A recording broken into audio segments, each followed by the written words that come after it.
Because just remember, taking care of a vet is a tough job, but you're not in it alone. VA, you're thinking a bunch of red tape, but this one is probably worth checking out. Welcome to Veteran Voices SITREP with your hosts, Tom and Chris Faust.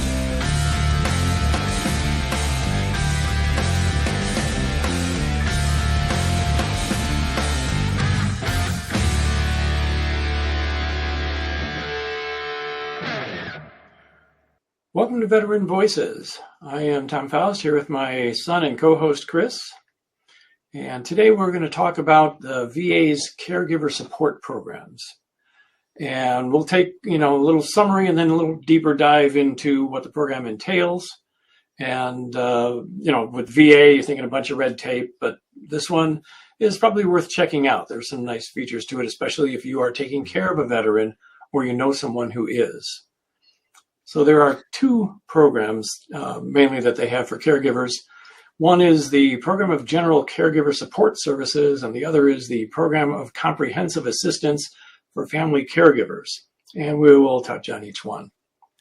Yeah, so the first one that we're going to touch on is the Program of General Caregiver Support Services, or PGCSS, if you like acronyms and funny stuff like that. So this is the basic program that's open to pretty much anyone who's taking care of a veteran. You don't get any money for it, but you do get access to some solid resources. One of the first ones is education and training, which involves providing caregivers with information about various medical conditions, caregiving techniques, and resources available to them. It helps caregivers better understand the veteran's needs and how to effectively support them. And then you get some mental health support, which recognizes the emotional toll of caregiving. And this offers services to help caregivers manage stress, anxiety, and other mental health challenges, which can include counseling, therapy, or support groups focused on mental well-being. And then there's skills training. This focuses on equipping caregivers with the practical skills they need for daily care. It might involve training on medication management, mobility assistance, and other specific caregiving tasks. You can also get some one-on-one coaching to get personalized support and guidance. The coach works directly with the caregiver to address specific needs, challenges, and goals, offering tailored advice and strategies. Yeah, and for those that don't really want the one-on-one setting, they do group support and coaching, which brings caregivers together to share their experiences, learn from each other, receive group coaching, which creates a sense of community and provides a supportive environment for caregivers. And then peer support mentoring, which connects experienced caregivers with new caregivers, allowing them to share insights, offer advice, and provide emotional support. So it fosters a sense of camaraderie and shared understanding. And then they have online programs. These can give you some flexibility and accessibility by providing educational materials, support groups, and other online resources. It allows caregivers to access support from the comfort of your own home and at your own pace. Referrals to the VA and community services are also available, and this will connect you with additional services and support networks within the VA system and the broader community, and it ensures that caregivers are aware of all the available resources that can assist them and the veteran that they care for. And the best part is that if you identify as a caregiver, you can apply for this program. It's not really an application process. You just fill out a form, then the VA calls you to figure out what you need to help care for your veteran. Now we can roll into the second one, which is the Program of Comprehensive Assistance for Family Caregivers, or PCAFC. Now, this is the best one because this one comes with a monthly stipend. But it's got strict eligibility requirements. It's designed for veterans with more severe needs who require significant assistance with daily activities or need constant supervision.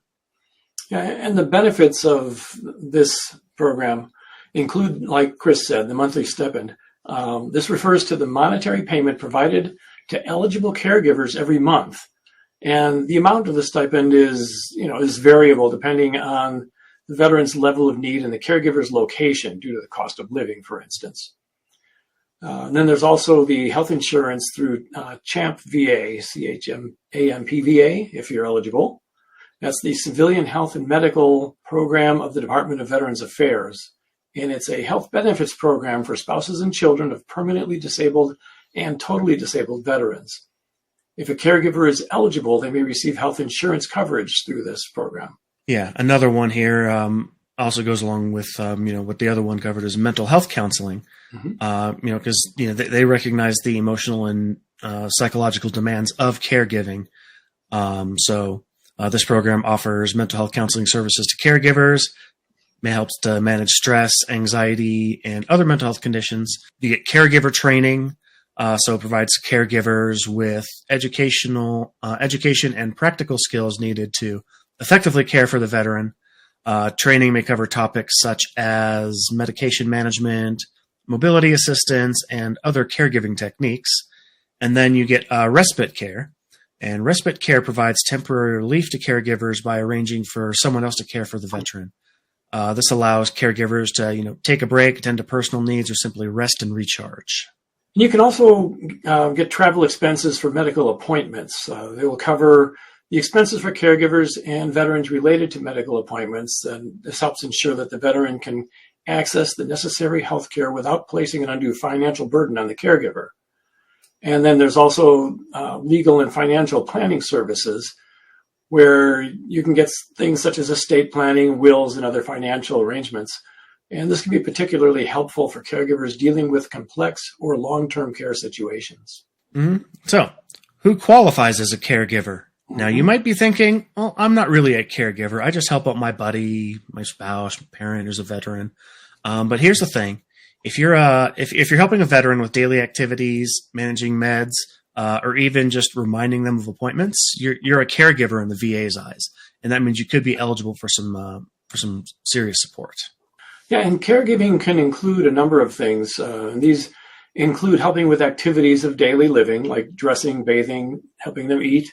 It's basically the basic self-care tasks that they may have difficulty performing on their own due to their health conditions. And these activities are essential for maintaining the person's hygiene and overall well-being. And then if you're helping manage finances, like helping the veteran with paying bills or budgeting or handling financial matters of various kinds, this will help ensure that the veteran's financial obligations are met and that the resources are managed effectively. Yeah, it also helps out with shopping. So, it's grocery shopping, picking up prescriptions, other errands needed to obtain, essential supplies for the veteran. It helps ensure that the veteran has access to the necessary goods and services that they need. And they also do reminding about medications. This means reminding the veteran to take their prescribed medications at the correct times and dosages. It also helps to ensure medication adherence and prevents potential health complications. And then again, emotional support. This involves offering companionship, listening to the veteran's concerns, and providing encouragement and emotional comfort. It helps address the emotional and psychological needs of the veteran and promotes their mental well-being. So you might be wondering, what is the application process? And it's pretty straightforward. You fill out a form and the VA will contact you to assess your needs. For the PCAFC, there's an online application process. You need to meet certain eligibility requirements, which you can find on the VA's website, and we'll provide some links for that. The veteran must have a VA disability rating of 70% or higher. This means that to qualify for the program of comprehensive assistance in family caregiving, the veteran being cared for must have a disability rating assigned by the Department of Veterans Affairs that is at least 70%. And the rating indicates the severity of the veteran's service-connected disabilities, and it's a key factor in determining the eligibility for this specific caregiver program. Yeah, the caregiver must also be at least 18 years old. So to participate in the PCAFC, the individual providing the care to the veteran must be 18 years of age or older. That ensures that the caregiver is legally an adult and able to take on the responsibilities associated with providing care. And you must live in the United States or a U.S. territory. Eligibility for the program is limited to caregivers who reside within the United States or a U.S. territory. And this geographical requirement ensures that the VA can effectively administer and oversee the support services provided under the program. If you're not sure if you qualify, don't worry. The VA has a caregiver support line, which we will add to this here, where you can ask questions and get help with the application process.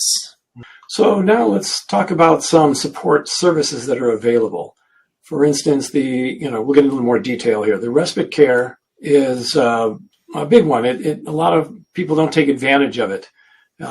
It gives you a break from caregiving duties. So it could be a few hours or even up to 30 days a year. The VA will bring in someone to take care of your veterans so you don't have to spend all of your time doing it yourself. And then there's the mental health support. Being a caregiver is stressful, and VA recognizes that. They're rolling out a program with 54 mental health providers dedicated solely to caregivers. This is in addition to mental health services already available at VA facilities. Yeah, and for those in the PCAFC, legal and financial planning services are included with that. It includes help with estates, wills, any other financial planning that might be needed, which can be a huge relief when you're, especially if you're dealing with end-of-life decisions. Mm-hmm. And education and training. So you get VA offers courses on various health conditions, including PTSD, traumatic brain injury, dementia, and more. This helps caregivers better understand what their veterans are going through and how to provide the best care. So now let's talk about this stipend that we've been mentioning. For those who qualify, there's a monthly stipend available, and the amount is based on GS4 pay scale and adjusted to your local cost of living. So if you're in San Francisco, you'll get more than if you're in some small rural town in the middle of the country, probably. So what happens if your veteran is hospitalized? If your veteran needs to be hospitalized for an extended period of time, like more than 90 days, it might affect your caregiver status, especially if you're in the PCAFC program, the more stringent one that has the stipend. The VA will assess your situation, and you may be discharged from the program if you're no longer providing the care. But don't worry, you can always reapply when your veteran returns home. And the bottom line of this is if you're taking care of a veteran, whether it's full-time or just helping out here and there, it's worth checking out the caregiver support programs. We'll give you some links and numbers, caregiver.va.gov. You can give the support line a call. Because just remember, taking care of a veteran is a tough job, but you're not in it alone. The VA's got your back. So don't be afraid to reach out and get the support you've earned. You're doing very important work, and you deserve all the help you can get for it.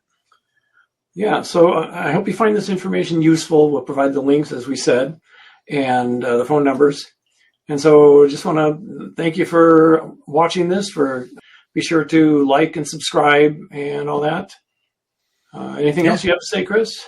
No, not right now. I agree. Thank you very much for hanging out, listening, tuning in, and leave a comment. Let us know if it helps you out or if it can help somebody. If you have any things you might want us to chat about, let us know. Reach out. We'll look into things and try and keep this content coming for you. All right. So until next time. All right. Yeah. Bye.